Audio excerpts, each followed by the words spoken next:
I need a basic plan for this video. Man, which one haven't I done already? I knew this would happen. What would happen? He's running out of common and basic houseplants to do his videos on because all he's been buying lately are these rare and uncommon plants. Sell out. Hey. No plant shaming in this household. Now he's not going to be able to make these videos and we're not going to get those views. No one's going to see the ads. We're not going to make any money. Next thing you know, we're out in the streets eating garbage from the garbage can. Don't be over so dramatic, man. Wait, we are ordering pizza tonight still, right? Guys, you're not helping here. Come on, help me think of one. Okay, how about the pothos? No. Neon pothos? Done that already. Golden pothos? Nope.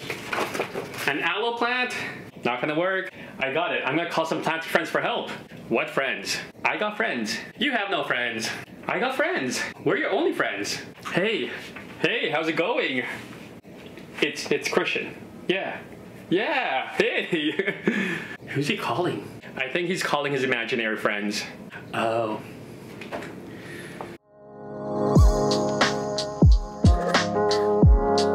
Hey guys, what's going on? Welcome back to my channel. For those who's new, my name is Christian and I love plants, and in today's video we are doing another episode of our monthly series 5 favorite basic and common houseplants.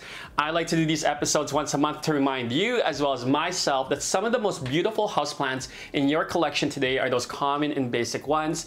Not only are they easy to care for, but they are also quite accessible and also affordable. And because today marks our 5th episode of this series, I wanted to do something a little bit special today. So I invited 5 of my Planty friends from the community to come on the show, share a little bit about them, and also share their favorite basic and common houseplants and how they go about caring for them. But before we continue on with this video, I just want to thank today's sponsor. Me, this guy, yours truly, Crazy Plant Guy, has released his first published book. Ta-da! My first published book is now available on Amazon. It is the Crazy Plant Guy Interactive Houseplant Coloring Book that features 50 of my houseplants or line trays for you to create beautiful artwork. Here's me coloring my string of hearts using pencil crayons. The one thing I want to make sure that this book had was an interactive and educational component. So at the back of each page is a QR code that you can scan, which will take you to my website that has a lot more information about that houseplant, and then you can create beautiful artwork like this. My book is available on most Amazon markets, but I'll provide a link in the description below. Now that that's out of the way, let's get this video started and meet our 5 common and basic houseplants from 5 PlanTubers. And make sure you stay until the end of this video where I'm gonna share my favorite and basic common houseplant for this month. So it is a bonus plant, so technically we are doing about 6 of them. But without further ado, let's get started with our first plant. It is the... Ta-da! The Monstera deliciosa. Hey guys, I'm Nicole from My Clean Leaves, and today I wanted to talk to you guys about my Monstera deliciosa. Look at this beautiful girl. I have 2 of these plants. These are pretty common house plants. They have these beautiful fenestrations there. When they come in as babies, usually they don't. But once you get a mature plant, you start to get these beautiful fenestrations. They're beautiful, glorious, prolific plant. Very easy to care for. Also, very easy to propagate in water, sphagnum moss. I mean, look at that root. They have these amazing, huge, beautiful white roots, aerial roots too, and they're just so much fun. You can put these in a corner of your house, brighten it up.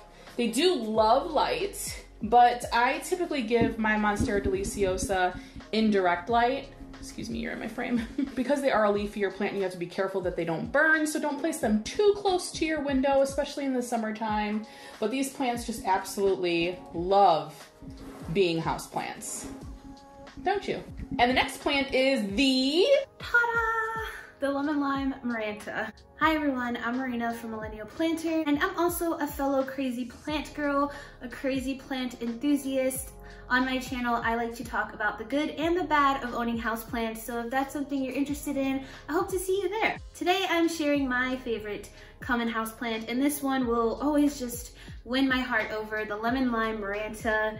Can you just look at these beautiful velvety leaves? It's just so full and luscious, and typically you don't see it in a type of macrame hanging style, but they do kind of trail down, so I think to have it in a trailing style is really cool.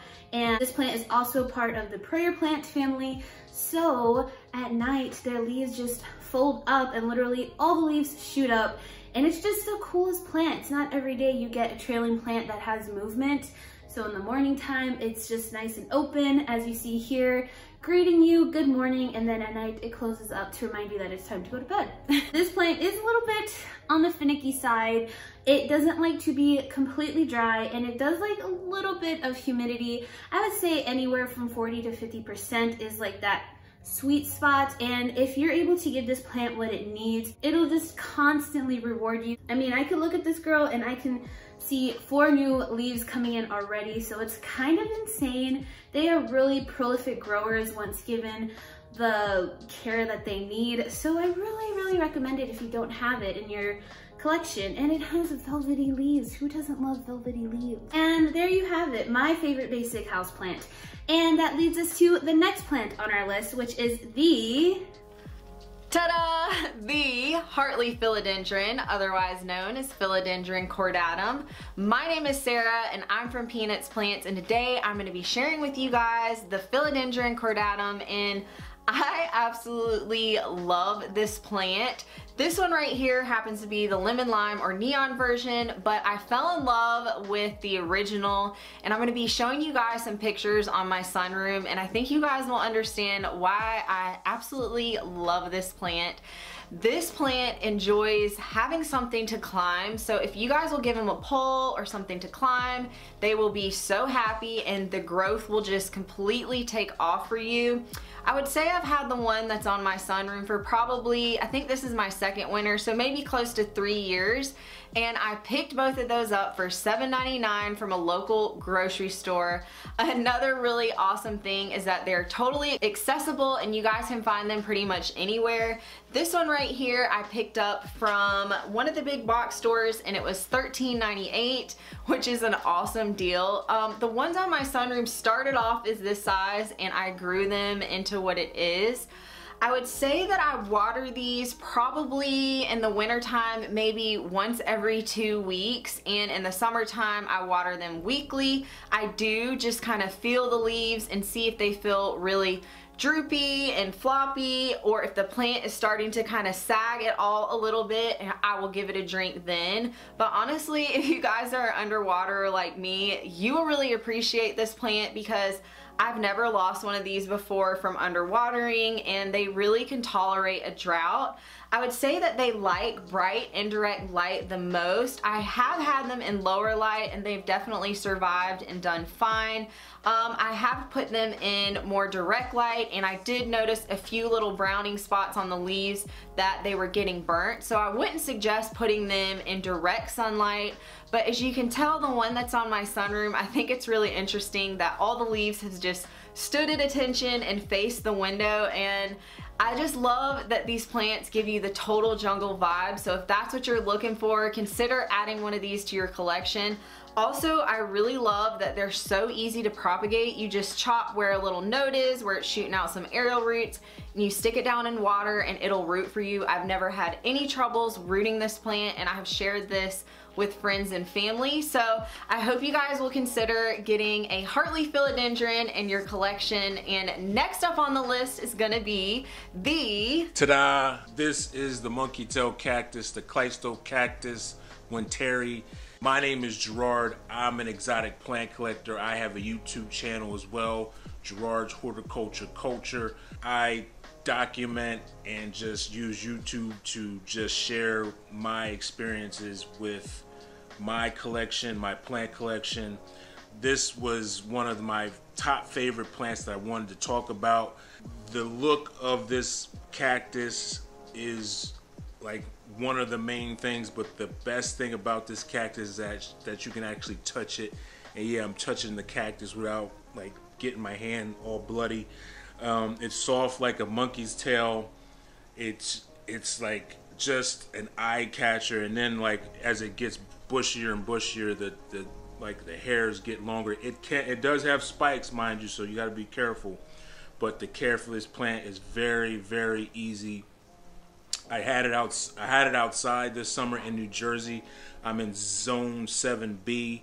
I just brought it back inside before it got too cold, and now I'm giving it 12 hours of 220-foot candles about 8 inches away from the light sources. I wait for the soil to get extremely dry before I water it. Once again, it is a cactus, and if you overwater it, you can kind of see it getting a little bit fat, like the tendrils, I don't know what you call them, but they get fat.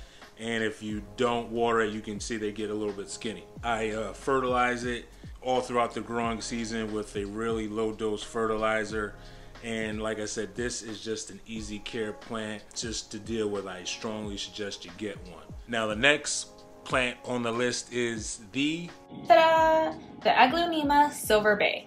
Hey guys, I'm Gloria from Gloria's Plants on YouTube and Instagram, and I just wanted to show you guys my wonderful, wonderful favorite plant, which is this stunning Aglaonema. It's humongous, as you can see. It's currently in its 6-inch pot. I love this so much because of the foliage. Just look at that. They're so stunning. Very, very large leaves, and you honestly can't go wrong decorating your home with this because it's so easy. The thing with Aglaonemas is that there are so many different types out there. I find that the foliage is a little bit bigger compared to the others, so it's more of a statement plant. It looks really good as a floor plant, as a table plant, as a shelf plant, just all the things. So how I care for this guy is I pretty much give it pretty low light. It's sitting currently in front of a north-facing window, so no direct light. It's the winter, so even shorter days, and it still puts out new leaves. This one honestly doesn't ask for much. Humidity doesn't care either, so it could be in low humidity, high humidity. It really doesn't affect its foliage. It doesn't get like crispy brown edges like calatheas do, and very, very tolerant of lower humidity. The only thing with this is it does require a bit more water, I find. Probably because I have a very well draining soil mix that this plant is currently in, so I do have to water it maybe every week. So every 7 days I definitely give it a good watering, which is when it's probably about 50% dry. I really like this plant. It doesn't ask for much. It's a super easy plant, and I think it's definitely underrated. So if you guys don't have an Aglaonema already, make sure you go and buy one. It's the best. The next plant on the list is the spider plant. For those of you guys who's followed me for a while, you know that the spider plant is one of my favorite house plants. I had a really beautiful one a couple years back. It was so massive, it had a lot of babies, and it was so beautiful, making it honestly one of my favorite house plants of all. Unfortunately, that plant of mine died last summer, not because they are difficult to care for, but because I neglected to repot it to a bigger size when it needed to. There were so many babies that it was consuming a lot of the energy from the mother plant. Eventually the mother plant died, and then that plant kind of just went to heaven. So I'm starting all over again with this one, and they are really easy to care for. They do prefer to be in a medium to bright indirect light, making sure you do not expose the leaves to the direct sunlight because they will burn. And I allow the soil to dry between waterings. I also will use distilled or filtered water to kind of prevent the tips from going brown, but for the most part they are so easy to care for. And best part of all is they are easily accessible and quite affordable. You can easily find these guys everywhere, and you can make them look so stunning, even just by adding this pot, making this look kind of cool with this pineapple vibe he's got going on. But I can't wait for this guy to start shooting out some babies and then have it start trailing again, and then try and recreate that plant I once had. But definitely a must-have for any of you guys who's starting out your plant collector, because it is perfect for beginners as well. So those are the common and basic houseplants for this month's episode, and I want to thank my Planty friends for helping me out. Please make sure you check out their channels. I'm gonna link it in the description below. Nicole from My Clean Leaves has a lot of great plant content, as well as a lot of vlogs, and her video editing and style is so amazing. Marina from Millenial Planter does a lot of good planting content, including the good and the bad. I actually checked out one of her thrifts video the other day, and it's so informative. Sarah from Peanuts Plants, I love her vibe, her personality, her accent, so definitely check her channel out. And then we got Gerard from Jersey, who's got such a cool and chill vibe to his channel, so definitely check him out. And then we have my neighbor Gloria from Gloria's Plants, who's also from Toronto. Her planting content is pretty cool. She does a lot of videos on leca. I don't do any leca, but she's definitely a go-to for that type of content. I'll provide a link in the description below of all their channels and all their Instagram page. Please give all of these guys a follow. Not only do they have great content, but they're also great people. Other than that, hopefully you guys enjoyed this month's episode of our 5 favorite basic and common houseplants. Until then, enjoy the rest of your week, and I'll see you guys soon. Peace.